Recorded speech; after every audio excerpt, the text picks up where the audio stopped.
बंटी और कंप्यूटर। पाठ प्रवेश।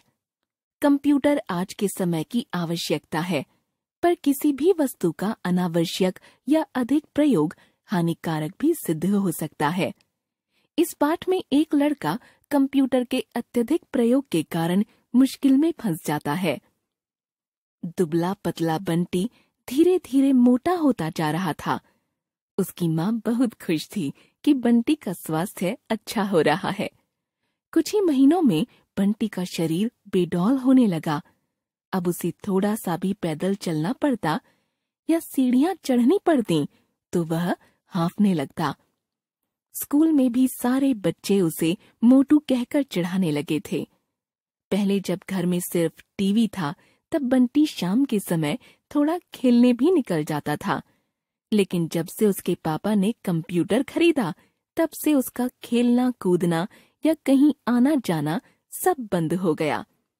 स्थिति यह थी कि यदि माँ पिता डांट डपट कर न उठाएं तो वह खाने और सोने के लिए भी न उठे।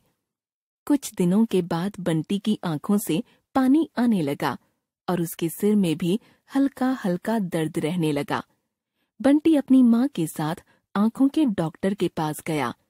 जांच करने के बाद डॉक्टर ने भी यही बताया कि टीवी और कंप्यूटर के सामने लगातार देर देर तक बैठने के कारण उसकी आंखें कमजोर हो गई हैं। डॉक्टर ने खाने के लिए और आंखों में डालने की दवाइयां तथा चश्मे का नंबर भी लिख दिया। अगले ही दिन से बंटी की आंखों पर मोटे लेंस का चश्मा चढ़ गया। घर में कंप्यूटर आने के बाद बंटी के पढ़ने लिखने का ढंग भी बदल गया था।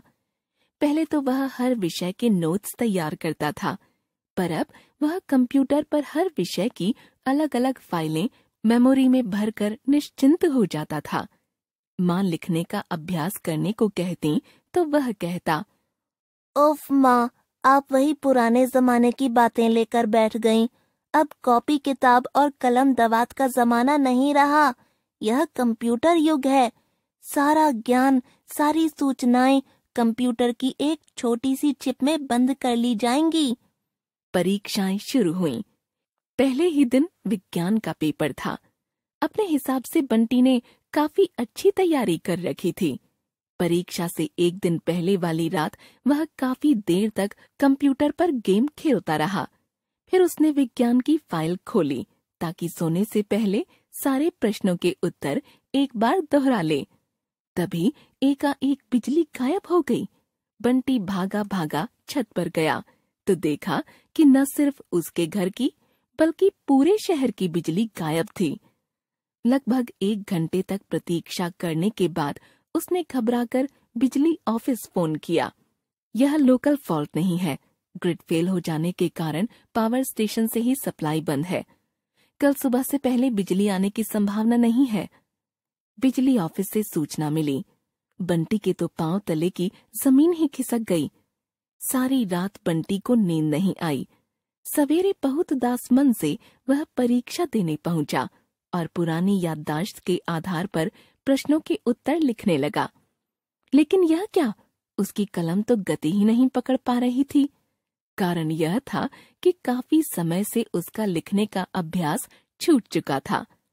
वह जैसे तैसे अभी 3-4 प्रश्नों के ही उत्तर लिख पाया था कि समय समाप्ति की घंटी बज गई और उसे उत्तर पुस्तिका जमा करा देनी पड़ी। जब बंटी स्कूल से मुंह लटकाए घर लौटा तो माँ ने भांप लिया कि दाल में कुछ काला है। क्यों बंटी, क्या बात है? तुम्हारा मुंह क्यों लटका है? पेपर कैसा हुआ? माँ ने पूछा। माँ, पेपर खराब हो गया। बिजली न होने के कारण रात में मैं प्रश्नों के उत्तर दोहरा भी न सका था और जो कुछ याद था उसे लिखने बैठा तो कलम ही नहीं चल रही थी। जब भी तेज लिखने का प्रयास करता तो ऐसा लगता जैसे हाथ से कलम छूटी जा रही है। बंटी ने रुआंसा होकर बताया।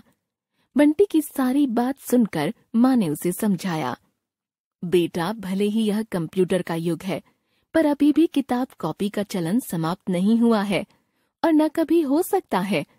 कंप्यूटर पर एक क्लिक में सारी जानकारी मिल जाती है। तुम हर बात याद रखने के लिए भी उस मशीन पर निर्भर रहते हो। अपने मस्तिष्क पर नहीं। किताबें पढ़ने लिखने से मस्तिष्क का विकास तथा लेखन से अभ्यास पक्का होता है।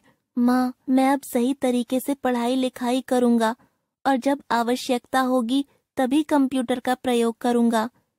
यह कहता हुआ बंटी अपना स्कूल का बस्ता खोलकर अगले पेपर की किताबें निकालने लगा।